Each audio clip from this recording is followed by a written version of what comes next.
Hi everyone, I am with Mr. James Earl, who heads the sports practice at Fladgate LLP in London. James was on the panel which discussed about the whole business of sport and arbitration in sport. And this is particularly interesting and relevant in light of what happened recently with the wrestler Vinesh Fogart. And I'm very interested in hearing James' perspective on what are some of the key challenges that you see sports arbitrators face and what are some of the ways that you see them addressing it.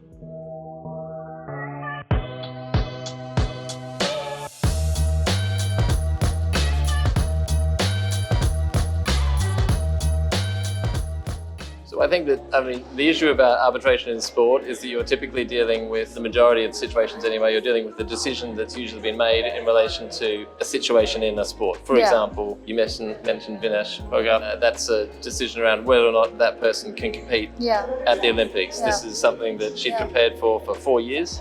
And she went through several rounds and then missed her weight to compete by, I believe it was 100 or maybe even 50 grams.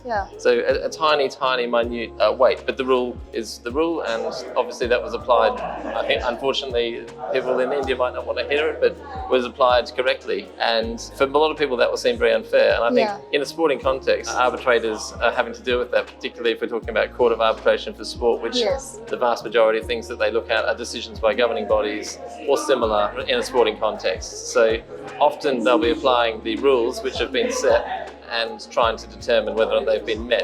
That is different to whether or not the outcome that people will read about in the press is fair. And I think for a lot of people, in a lot of the situations that we've been involved with, or the ones we all read about, so often it will be an athlete trying to overturn the decision, trying to be allowed to do what they love, what their fans want them to do, and not being allowed to. And I think as an arbitrator, it would be a very difficult bind to be in, because it's a very public decision that you'll be making. All of these decisions are, with rare exception, public, because they are an appeal of a decision that's already been made, and that's a public thing. And it's in the public domain. I mean, as I always say, the newspaper's got news and it's got sport. Everyone wants to read about it every day. So it's going to always trigger a lot more emotion than a lot of decisions that get made every day around the world in contractual disputes and things like that. How do you, as an arbitrator, actually apply the rules when there's so much of external pressure and sense of social pressure on you? Do the right thing may not be the right thing according to the rules. Well, look, I think, and this is not to say that this is half of the course, but I think in a lot of governing bodies that make these decisions, the people who are involved in them are often volunteers, and they're doing it a lot of the time at certain levels anyway. You've got executive function, but a lot of the people who sit on various boards and sit in some of the decision-making bodies are not necessarily always fully remunerated or remunerated at all. They're often involved because they are passionate about it or they have some other links to it. And in those situations, I think there is a degree of self-interest, and people will imply potential bias. They might favour some part of a sport over another. They might prefer one athlete over another. We've seen a lot of those instances argued in these situations over things like selection. That is an area where you will often see that.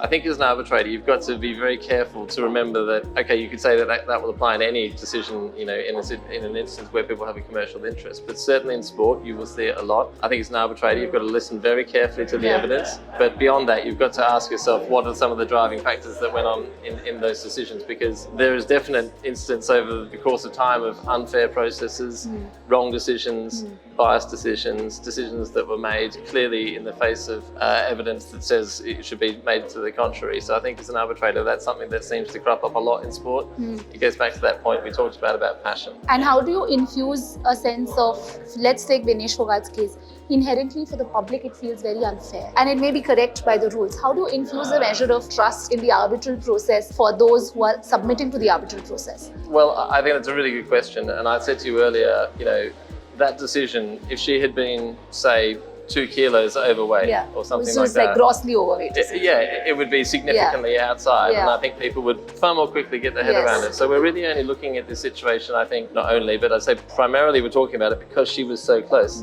I mean, that is the whole point of high performance sport. You are always operating within very tight margins. I think a lot of the public probably won't know about some of these rules, these classifications, weights, qualifications, classes, categories, all the rest of it. You often won't hear about this until a situation like this, and then you think, well, if she was so close, it just doesn't seem fair.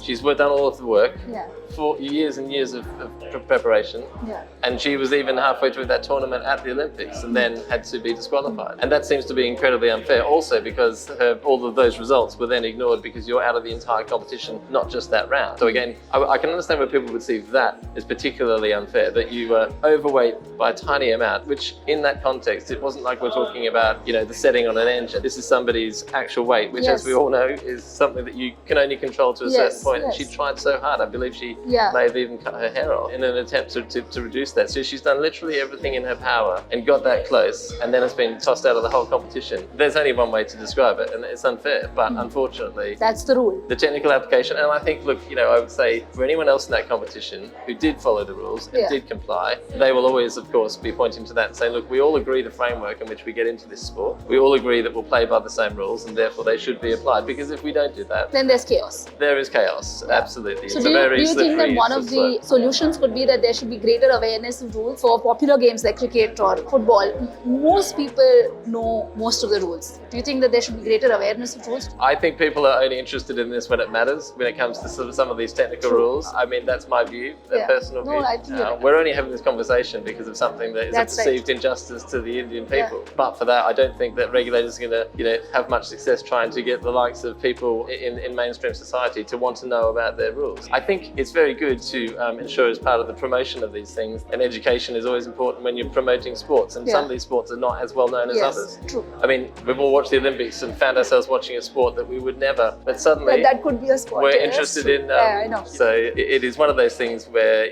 people will not be too interested in it until they have to be. And right now, everyone's reading the rule book on that one and wishing they could undo it. Okay. How was your experience at ADR Week? I think what is interesting is how much passion there is for these sorts of events within India, and we've met a hell of a lot of Indian lawyers. I mean, as a sports lawyer, coming here and knowing how big the industry is in this country, I'll be really interested to see how the sports law market grows. I've been quite interested to learn around the opportunity that exists, I think, for a lot of law firms. If I was giving them any advice, I'd be building a specialism around this and targeting it, because I've done some research and I have not found anyone particularly nailing that yet. And in the UK, it's a very well-established market, highly competitive now, and I can see India will definitely be going that direction, because if there's one thing I know about you guys, you love your sport.